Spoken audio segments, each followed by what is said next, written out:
avec un autre pilier parmi les piliers de la foi musulmane. Nous avons déjà cité la question des anges, la question des prophètes et des messagers, la question de l'unicité de Dieu.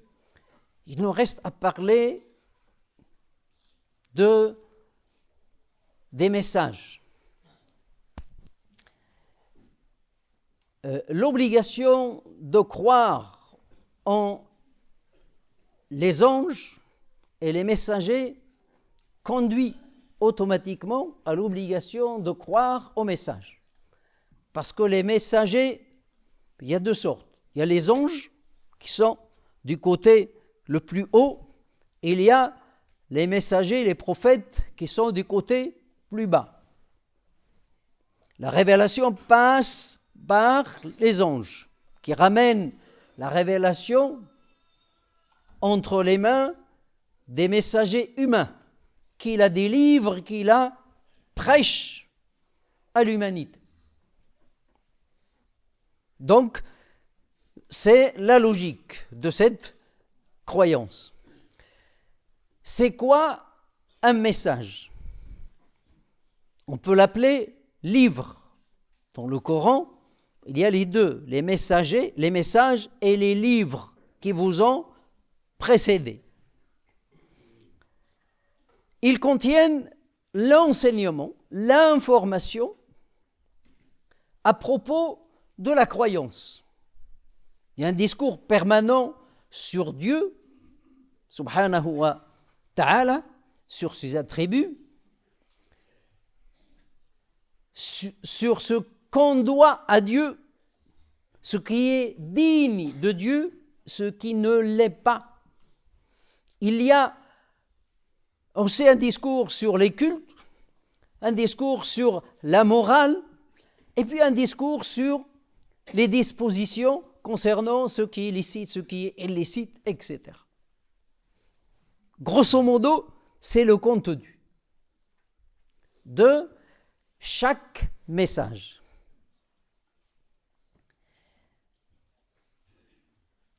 Et l'islam ordonne à ses disciples de prêter foi à ces messages. C'est-à-dire prêter foi que Dieu a envoyé des messages à l'humanité qui nous a précédés. Et il a fait de cela un pilier de la foi. Ça veut dire qu'on ne peut pas être musulman si on ne prête pas foi à cette question. Que la Torah, l'évangile, les feuillets d'Abraham, les feuillets de David étaient une révélation de la part d'Allah subhanahu wa ta'ala. C'est-à-dire, notre religion n'accepte pas une personne qui va venir te dire « Mais moi, je ne crois qu'au Coran. Je veux être musulman parce que je crois juste au Coran et au hadith du prophète sallallahu alayhi wa sallam. Le reste ne me concerne pas. » On dit non. Non. Cela peut être dans d'autres religions. Chez nous, en islam, non. Il faut prêter foi. Et cela est souligné dans le Coran plusieurs fois. Cette succession de croyances est citée dans plusieurs passages coraniques. Croire à Dieu, aux anges, aux messagers, aux messages, au jour du jugement dernier et au décret. On verra à la fin le pourquoi de la chose.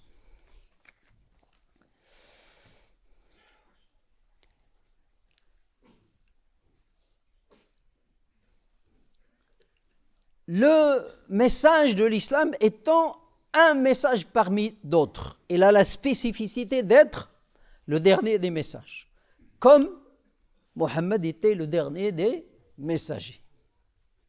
Il a apporté le dernier message. Mais il y a eu beaucoup de messages avant. Et d'ailleurs, le Coran rapporte cela plusieurs fois. Nous avons certes envoyé nos messagers et nous avons fait descendre avec eux le livre afin que les gens établissent l'équité et la justice. Ja'athum, leur messager leur a apporté les épreuves, bayinat, les livrets, Zubur, et le livre illuminé, le livre clair, où il y a les dispositions. C'est-à-dire, le Coran rapporte que Dieu n'a jamais délaissé l'humanité. Depuis l'aube de cette humanité, il y a eu une succession de révélations à travers les messagers qui apportaient la parole de Dieu et qui prêchaient les ordres de Dieu à l'humanité. Le Coran n'a pas rapporté tout. Il nous a cité quelques messages. La Torah pour Moïse, l'Évangile pour Jésus, Zubur, ce qu'on peut appeler les psaumes pour David, les feuillets pour Abraham, etc. Mais on a eu plein.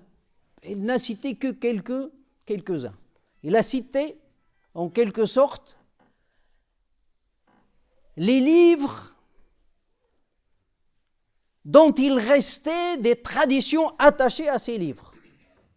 Il y avait les chrétiens attachés à l'Évangile, il y avait encore les Juifs attachés à la question de la Torah, c'est-à-dire, il a cité les livres et toutes sont attachées à Abraham.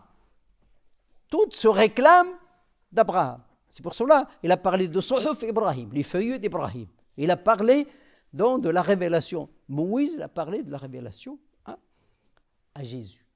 Mais il y en avait plus que ça. Le Coran lui-même, dans ce verset que je viens de citer, dit qu'il y avait des messagers ou des prophètes qui avaient juste les miracles, les épreuves. Ces épreuves ne sont pas forcément écrites, mais des miracles qui soutiennent le prophète ou le messager dans son prêche, dans sa mission. Et d'autres qui ont eu juste des feuillets, des livrets écrits, comme dit le prophète sallallahu alayhi wa sallam, comme ce que, par exemple, ce qu'on trouve dans l'Ancien Testament, les psaumes. Ce sont des livrets où il y a des exhortations, ou soit des sagesses, soit des paraboles. Et puis il y a des livres où on détaille ce qu'il faut faire, ce qu'il ne faut pas faire, ce qui relève de la croyance, ce qui relève de la mécréance, etc. Mais il n'a pas cité tout.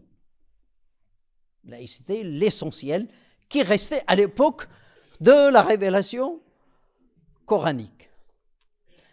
Le Coran, quand on lit le Coran, on remarque qu'il a traité des fondements de la croyance. Il n'a pas traité des détails de la croyance, les fondements de la croyance, c'est-à-dire la base sur laquelle se fonde la croyance en Dieu, subhanahu wa ta'ala. Il a traité des grandes lignes de la morale. C'est un sujet important, les grandes lignes de la morale.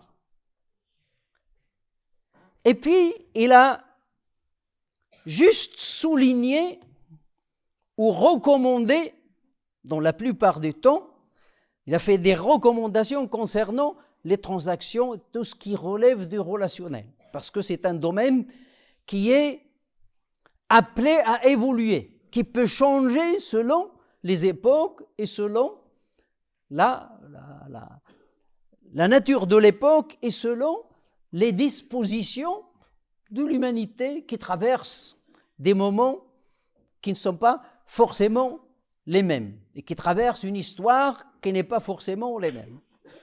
C'est-à-dire sur le domaine qui ne change pas, c'est la question des cultes et la question de la croyance. La croyance ne change pas. On est au 1er siècle, on est au 20e siècle, Dieu il est un. Les anges, c'est les anges. La prière, c'est la prière. Le culte aussi, il ne change pas. Le domaine de la transaction, le domaine du relationnel, le commerce, les contrats, etc., il peut changer.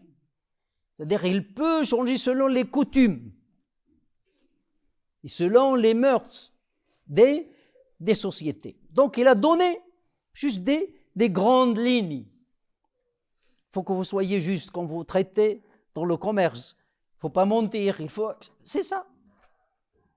Être véridique, ne pas tricher, etc. Les grandes lignes sur lesquelles se fonde toute transaction, toute relation entre les humains pour que les humains puissent garantir leur liberté, garantir leurs droits. Et donc, la mission du Coran ou d'un message, ce n'est pas de détailler les secrets de l'univers. Parce que les secrets de l'univers, ils sont illimités. On ne peut pas les dénombrer. Il vient pour expliquer la position de l'humain vis-à-vis de Dieu, vis-à-vis des autres. Mais ce n'est pas un livre qui vient scruter les secrets de l'univers, comme le croient quelques musulmans. Quelques musulmans croient que tous les secrets de l'univers se trouvent dans le Coran. Personne n'a jamais dit ça. Je te dis, mais tout dans le Coran. Si tu veux quelque chose, reviens au Coran. Mais ce n'est pas un livre qui est fait pour ça. Il n'est pas venu pour te dire, cette bête-là, et là, je ne sais pas combien d'ailes, ou cette plante-là, il est bien ou il est mauvais, c'est pas sa mission. Mais, au contraire, elle a libéré la raison humaine pour aller découvrir les secrets de l'univers, sans limite. C'est-à-dire, il n'y a pas dans le Coran, il n'y a pas en islam des limites à tout ce qui relève de la recherche. Sauf lorsque cela concerne Dieu subhanahu wa ta'ala, etc., parce qu'il est en dehors de toute recherche. Mais découvrir l'univers, sonder l'univers, les fins fonds de l'univers, au contraire, le Coran appelle. Combien de signes dans cet univers, il la voit, mais il lui tourne le dos, sans rien regarder le secret qui émane de cette création. Pourquoi ne marche-t-il pas sur terre et voit et découvre comment Dieu a commencé la création? C'est un verset coranique. Allez chercher comment la création a commencé. Et c'est pour cela, chez les musulmans, il n'y a aucun frein à la raison, à la rationalité. La raison est révélation. Et la révélation est raison. Si on peut utiliser cette équation qui est réversible. La raison est révélation et la révélation est raison. Parce que si on n'a pas la raison, on ne peut pas connaître Dieu. Si on n'a pas la raison, on ne peut pas comprendre la révélation. Et la raison toute seule peut se tromper, peut nous jouer des tours. Donc il a besoin de la révélation pour la guider. Et on peut se poser la question, pourquoi cela fait partie des piliers de la foi musulmane, de prêter foi à ces messages qui ont disparu presque. Il en reste quelques-uns. Pourquoi il demande? Pour qu'on soit musulman, il faut prêter foi à ces messages, que Dieu a révélé ces messages à l'avance. Premièrement, c'est pour expliquer que c'est Dieu seul qui envoie les messages, qui révèle. Donc, vous devez savoir qu'il y a eu des messages avant vous. Vous n'êtes pas les seuls. Vous n'êtes pas des privilégiés par rapport à l'humanité qui vous a précédé. Mais vous êtes à la fin de cette humanité. Votre message est le dernier des messages.